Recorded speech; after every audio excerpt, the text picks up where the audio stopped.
나도 녹음을 해둔다거나 전체적으로 항상 반박하는 것을 잊지 말아야 한다. 그 증거를 만들지 못하도록만 확실하게 막아버리더라도 무고의 가능성이 상당히 낮아집니다.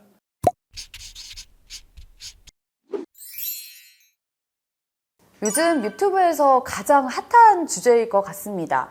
여초 커뮤니티에 올라온 무고한 남성 고소하는 방법에 대해서 많은 변호사들 채널에서 다루고 있는데 혹시 들어보셨나요? 저도 해당 내용이 이슈가 돼서 게시물을 살펴보았는데요. 정말 자세하게 성범죄 무고 노하우를 공유해 두었더라고요. 이 무고라는 것은 명백한 범죄 행위인데 범죄 행위에 대한 노하우가 당당히 공유되고 있다는 점이 매우 우려스럽습니다. 저도 이 내용이 정말 구체적이어서 보고 깜짝 놀랐거든요. 주요 내용을 살펴보니까 첫 번째, 어떻게든 사과를 받아서 그 증거를 남겨라. 또 사과가 증거가 된다. 두 번째, 피해 진술은 일관돼야 되고 너무 기억이 안 나고 너무 또 자세해서도 안 된다. 잘 외워라. 세 번째, 상담 기록을 무조건 남겨라. 또 네 번째는 심신상실이나 항거불능에 대해서 강조를 해라 등 정말 자세하게 나와 있더라고요.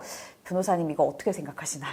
주요 내용에 대해서 하나씩 의견을 말씀드리자면요. 사건 이후 사과를 하는 모습이 증거로 제출되게 되면 수사기관과 법원에서는 이를 굉장히 유력한 유죄의 증거로 평가하게 되기 때문에 일단 사과를 해버리면 합의하에 가진 성관계였다고 하더라도 굉장히 불리한 상황으로 가게 됩니다.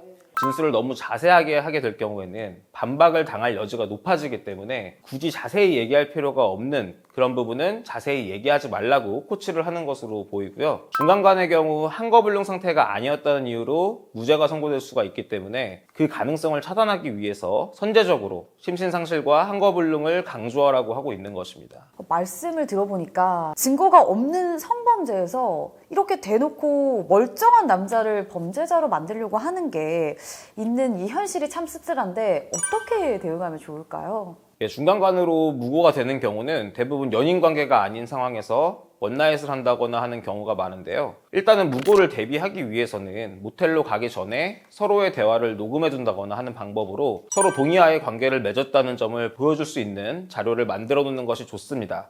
녹음까지 하기는 어렵다. 이렇다면 간단하게 카톡으로 예를 들어서 택시를 타고 모텔로 이동을 하는 과정에서 이거 몇 분이나 걸릴까? 이런 식으로 물어봐 준다거나 대답을 받는 모습이 나온다면 안전한 장치가 될 수 있겠죠. 그런데 이제 합의하에 관계를 가진 것이라는 자료를 미처 준비하지 못했다면 그때부터는 이제 항상 긴장을 하셔야 합니다. 남자분들이 꼭 명심하셔야 하는 것은 합의하에 관계를 가졌다면 여러분은 상대방 여성에게 굳이 사과할 이유가 없다는 것입니다. 상대방이 혹시나 어제 어떻게 된 거야? 내가 술에 취했다고 그럴 수가 있어? 뭐 이런 식으로 얘기를 해온다고 하더라도 그 순간에 상대 여성이 정신이 멀쩡했다는 점과 동의가 있었다는 점을 명확하게 밝혀야 합니다. 너 그때 모텔 가면서 내일 뭐 이러이러한 일 해야 된다고 일정까지 말했는데 갑자기 무슨 소리를 하는 거야. 이런 식으로 구체적으로 있었던 일들을 언급하면서 반박을 바로 하는 것이 중요합니다. 내가 언제 술에 취해서 나는 기억이 하나도 안 나는데 이런 식으로 발뺌하고 계속 사과를 유도한다고 하더라도 너 멀쩡했던 거 확실하다. 갑자기 거짓말 치지 말아라. 이런 식으로 계속 몰아붙여야 합니다. 왜냐면 이게 녹음 파일 중에 일부만 제출하는 경우도 있기 때문에 내가 전체적으로 봤을 때 범행을 부인했다고 하더라도 특정 순간에 미안하다고 하는 부분만 증거로 낼 수가 있거든요. 나도 녹음을 해둔다거나 아니면 전체적으로 항상 반박하는 것을 잊지 말아야 한다. 이렇게 말씀드릴 수 있겠습니다. 그 성범죄로 무고하는 분들이 경찰한테 가장 강조하는 부분이 그 남자도 저한테 미안하다고 인정했다. 이런 부분이거든요. 그 증거를 만들지 못하도록만 확실하게 막아버리더라도 이 무고의 가능성이 상당히 낮아집니다. 근데 반대로 미안하다는 얘기가 일단 녹음이 되어버리면 그때부터 상대방은 최소 수천만 원 이상을 받을 수 있다고 기대하게 되기 때문에 높은 확률로 고소가 들어오게 된다고 보시면 되겠습니다. 영상을 보시는 분들 중에는 실수로 이미 미안하다고 사과해버리신 분도 계실 텐데요. 만약에 그런 상황이시라면 이제 앞으로 힘든 싸움을 하셔야 될 가능성이 높습니다. 그렇지만 아직 충분히 판을 뒤엎을 수 있는 카드가 있을 수도 있기 때문에 무조건 빠르게 변호사를 찾으셔서 본인을 구제할 방법을 빨리 마련하셔야 합니다. 그럼 혹시 도의적인 상황에서 미안하다라고 말하는 건 괜찮을까요? 아까 말씀드렸다시피 녹음 파일의 일부만 제출을 할 수도 있기 때문에 도의적인 차원에서 미안한다고 얘기를 했다고 하더라도 그 부분을 경찰이나 판사가 어떻게 받아들일지는 사실 위험함이 있습니다. 그렇다고 나는 합의하에 가졌지만 그래도 미안해. 이렇게 얘기하면 사실 사과가 아니잖아요. 그렇게까지 사과를 하실 필요는 없지 않을까 이렇게 생각을 합니다.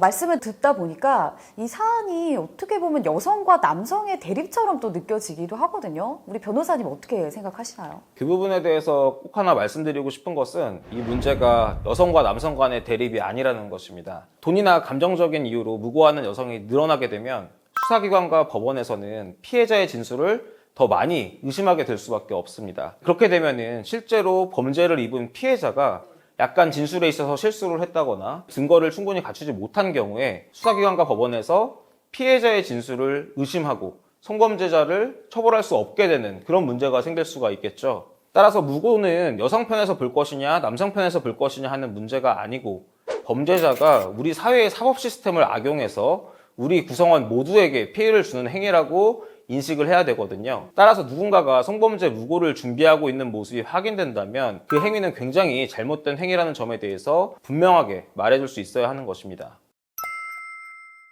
무고 범죄가 늘어나면 그로 인해 실제 성범죄 피해자가 불이익을 보게 되는 경우가 생길 수가 있다는 얘기잖아요. 오늘은 커뮤니티에 공유됐던 무고한 남자 고소하는 법에 대해서 변호사님과 함께 이야기를 나눠봤는데요. 물론 미리 당연히 조심하는 게 좋겠지만 억울하게 그런 상황에 놓인 피고소인이라면 더 늦지 않게 우리 법무법인 우면의 김민건 변호사님께 연락 주시면 감사드리겠습니다. 이번 영상이 도움이 되셨다면 구독, 좋아요. 알림 설정 부탁드립니다. 감사합니다.